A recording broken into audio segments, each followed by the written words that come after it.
तो देखिए friend, question number 14 में दिया गया है the fourth term of an AP is 11 and the eight term exceeds twice the fourth term by 5। Find the AP and the sum of first 50 terms. तो देखिए friend, question में कहा जा रहा है एक एपी है जिसमें फोर्थ टर्म 11 है और उसका एट टर्म 5 मोर है, 5 ज़्यादा है उसके फोर्थ टर्म के ट्वाइस से। तो चलिए फ्रेंड, इसमें हमें एपी फाइंड करके बताना है और उस एपी के फर्स्ट 50 टर्म्स का सम फाइंड करके बताना है। तो चलिए पहले जो भी यहाँ पर दिया गया है उसे लिख लेंगे। तो यहाँ पर देखिए दिया गया है फोर्थ टर्म इसका 11 है, तो यहाँ पर लिख लेंगे fourth term is equal to 11। तो फ्रेंड इसे इक्वेशन नंबर 1 लिखेंगे।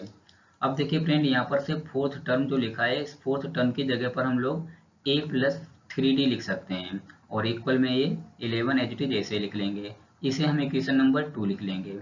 अब फ्रेंड देखिए यहाँ पर से एक सेकेंड कंडीशन दी गई है। एक कंडीशन यहाँ पर से क्या दी गई है, देखिए बता रहे हैं जो एट टर्म है एक्सीड से मतलब ज़्यादा है, 5 ज़्यादा है। किससे ज़्यादा है?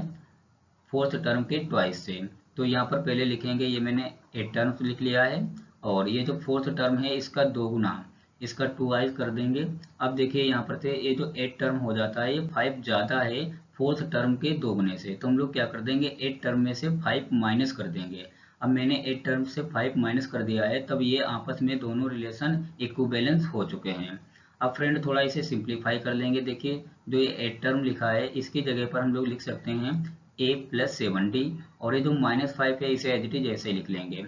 इक्वल लगाएंगे यहाँ पर, देखिए 2 इसे एच डी जैसे लिख लेंगे। अब देखिए जो फोर्थ टर्म है इसकी हम लोग इक्वेशन नंबर 1 से वैल्यू पुट कर देंगे। Fourth term is equal to 11 है, तो यहाँ पर फोर्थ टर्म की जगह पर 11 पुट करेंगे। अब और थोड़ा सिंप्लीफाई कर लेंगे। देखिए यहाँ पर तो a प्लस से इसे देखिए मैंने इक्वेशन नंबर 1 से इसकी वैल्यू पुट की है, ठीक है, फोर्थ टर्म की, तो ये मैंने मेंशन कर दिया है।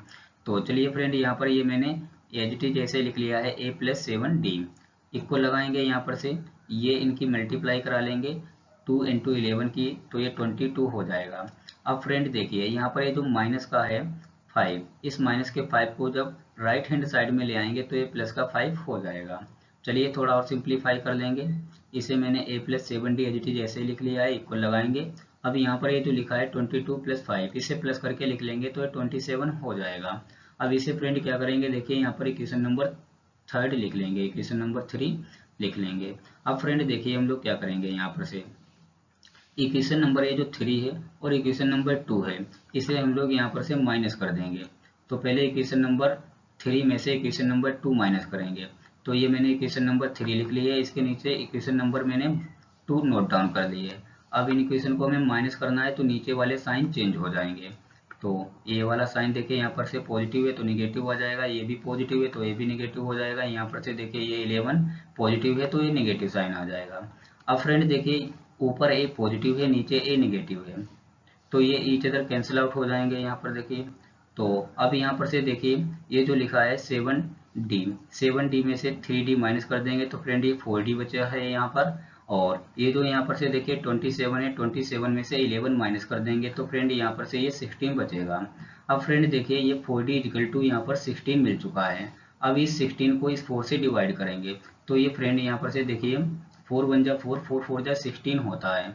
तो फ्रेंड अब हमें यहाँ पर d की वैल्यू मिली है d की वैल्यू 4। तो ये फ्रेंड हमें d की वैल्यू 4 मिली है। अब इस d की वैल्यू को आप चाहें तो इक्वेशन नंबर 2 में पुट करें और चाहें तो इक्वेशन नंबर 3 में पुट करें a की वैल्यू पता करने के लिए। तो मैं यहाँ पर से इक्वेशन नंबर 2 में d की वैल्यू पुट कर देता हूँ। तो यहाँ पर मैंने लिख दिया put the value of d in equation number 1, तो सॉरी इक्वेशन नंबर 2। तो इक्वेशन नंबर 2 देखिए ये है a plus 3d equal to 11, तो इसे यहाँ पर नोट डाउन कर लेंगे, ये मैंने लिख दिए है। अब देखिए जो यहाँ पर d है d की जगह पर 4 पुट करेंगे। तो चलिए ये मैंने d की जगह पर 4 पुट कर दिया है। यहाँ पर देखिए 11 ये मैंने लिख लिया है इक्वल लगा करके। अब ये जो लिखा है यहाँ पर से 3 इंटू 4, 3 4 जा 12 होता है। अब 12 को हम लोग राइट साइड में ले आएंगे तो ये माइनस का 12 हो जाएगा। इधर देखिए जो a बचा है इसे एज इट इज ऐसे लिख लेंगे। अब यहाँ पर से देखिए इक्वल लगाएंगे। अब ये 11 है प्लस का और 12 है माइनस का, तो यहाँ पर से ये फ्रेंड सिंप्लीफाई करने पर हमें माइनस का 1 मिलेगा। तो ये फ्रेंड हमें a की वैल्यू मिली है माइनस का 1। तो अब फ्रेंड देखिए यहाँ पर से हमने a की वैल्यू माइनस का 1 पता की है और d की वैल्यू 4 पता की है। तो चलिए नेक्स्ट पेज पे चलते हैं और वहाँ पर हम लोग इसकी एपी लिखते हैं। तो ये फ्रेंड देखिए हमने ए की वैल्यू अभी माइनस का 1 पता की फाइंड की है और डी की वैल्यू 4 फाइंड की है। तो चलिए हम लोग पहले एपी लिख लेते हैं। तो देखिए एपी की स्टैंडर्ड फॉर्म ये होती है ए कॉमा ए प्लस डी कॉमा ए प्लस 2 डी कॉमा ए प्लस 3 डी, इस प्रकार ये आगे चलती रहती है। अब इस एपी में हम ए की जगह पर से -1 और डी की जगह पर से जहाँ जहाँ इसमें डी है डी की जगह पर 4 पुट करेंगे। तो ये पुट करने पर हम सिंप्लीफाई कर लेंगे इसे। फ्रेंड हमने वैल्यू ए की जगह पर से -1 और डी की जगह पर 4 पुट कर दी है। अब इसे थोड़ा सिंप्लीफाई करेंगे तो फ्रेंड हमें एक एपी मिल जाएगी -1, 3, 7, 11। तो इस प्रकार ये आगे सीरीज इस प्रकार बढ़ती जाएगी। तो अब फ्रेंड देखिए यहाँ पर से हमें इस क्वेश्चन में एपी फाइंड करनी है। तो ये मैंने एपी तो फाइंड कर ली है। आगे हमें यहाँ पर से फाइंड करना है the sum of first 50 terms, यानी कि इस एपी के फर्स्ट 50 टर्म्स का सम फाइंड करना है। तो चलिए यहाँ पर से सम फाइंड करने के लिए फार्मूला लिखेंगे। तो देखिए यहाँ पर से n की वैल्यू जो ये दी गई है 50 है, तो यहाँ पर से ये number of terms that is n equal to 50 मैंने लिख लिया है। तो अब फार्मूला यहाँ पर ये मैंने लिख लिया है फ्रेंड देखिए।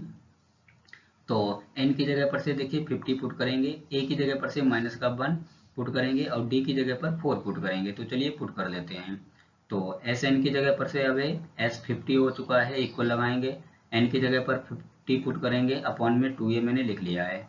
यहाँ पर 2 लिखा है, एज इट इज लिख लेंगे। a की जगह पर से देखिए -1 ये वैल्यू है, तो a की जगह पर -1 पुट करेंगे और प्लस n की जगह पर से देखिए फिर से n-1 है, तो n की जगह पर 50 -1 ये हो गया है और d की जगह पर से देखिए d की वैल्यू यहाँ पर ये 4 दी गई है, तो यहाँ पर 4 पुट कर देंगे। अब थोड़ा सिंप्लीफाई कर देंगे, S50 एच डी जैसे लिख लेंगे यहाँ पर से और इसे यहाँ पर से देखिए इक्वल लगाएंगे।